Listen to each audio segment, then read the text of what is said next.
সারা দেশে শীতের তীব্রতা বেড়েছে, সাথে ঘন কুয়াশায় ব্যাহত যান ও নৌ চলাচল। আবহাওয়া অফিস জানিয়েছে, মৌসুমের স্বাভাবিক লঘুচাপ দক্ষিণ বঙ্গোপসাগরে অবস্থান করছে, ফলে আকাশ মেঘলা, সাথে কুয়াশার আধিক্য বেশি। এদিকে এখন পর্যন্ত সর্বনিম্ন তাপমাত্রা রেকর্ড কিশোরগঞ্জের নিকলিতে 10 ডিগ্রি সেলসিয়াস। শীতের কারণে বেশি দুর্ভোগে খেটে খাওয়া মানুষ।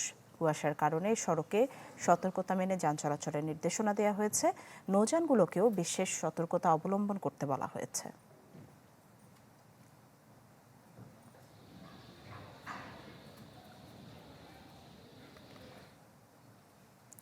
দর্শক, শীত তীব্রতায় দুর্ভোগ বাড়ছে। আরও খবর জানাতে যশোর থেকে সরাসরি যুক্ত হচ্ছেন তৌহিদুর রহমান। তৌহিদ, এই শীতের তীব্রতায় যশোরে জনদুর্ভোগের খবর জানতে চাই, সবশেষ কি খবর আছে?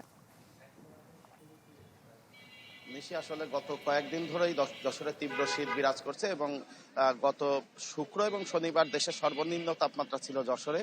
গতকাল এবং আজকে সরকারি হিসাবে আবহাওয়া দপ্তরের হিসাব অনুযায়ী তাপমাত্রা কিছুটা বেড়েছে, অর্থাৎ আজকে সকাল 6টায় সর্বনিম্ন তাপমাত্রা ছিল 10.2 ডিগ্রি সেলসিয়াস, অর্থাৎ আজকে আপনি যে দেশের সর্বনিম্ন তাপমাত্রার খবর জানাচ্ছিলেন তার কাছাকাছি।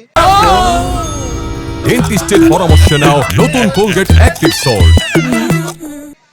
কিন্তু গত শুক্র এবং শনিবারের চেয়ে কিন্তু গতকাল এবং আজকে শীতের তীব্রতা অনেক বেশি, এবং এই তীব্রতা বেশি হওয়ার প্রধান কারণ গত দুদিন আসলে সূর্যের মুখ চোখে দেখা যাচ্ছে না, এবং সেই সাথে তীব্র শৈত্যপ্রবাহ, যে কারণে জনজীবন একেবারে জবুথবু হয়ে গেছে। এবং গতকাল সারা দিনই ছিল কুয়াশাচ্ছন্ন। আজকে কিছুটা কুয়াশা গত দিনের তুলনায় কম হওয়ায় রাস্তায় খেটে খাওয়া মানুষের ভিড় বেড়েছে স্বাভাবিকভাবেই। এবং আজকে আপনি জানেন যে জাতীয় নির্বাচনের মনোনয়ন জমা দেওয়ার দিন। স্বাভাবিকভাবে বিভিন্ন দলের এবং প্রার্থীর নেতাকর্মীরা শহরে ভিড় করছেন, সেই কারণে আপাত দৃষ্টিতে ভিড় মনে হলেও এই শীতকে ঘিরে কিন্তু শ্রমজীবী মানুষের অবস্থা খুবই কাহিল। বিশেষ করে যারা দিনমজুর, তাদের কিন্তু কাজে যোগদান করাও খুব কঠিন হয়ে যাচ্ছে, এবং কর্মঘণ্টা কমে যাওয়ার কারণে অনেকে তাদেরকে কাজে নিতেও আগ্রহ প্রকাশ করছেন। এবং এই শীতে এখন পর্যন্ত কিন্তু যারা খুব তৃণমূল মানুষ, তাদের কিন্তু যে শীত বস্ত্র বা সেই সংকটটা কিন্তু কাটেনি, এবং বিভিন্ন পক্ষ থেকে যে আমরা শীত আসলে যে বিতরণ করতে দেখি শীত বস্ত্র, এখন পর্যন্ত সেরকম কিছু দেখা যাচ্ছে না। একই সাথে ঠান্ডাজনিত রোগও কিন্তু বাড়ছে যশোরে।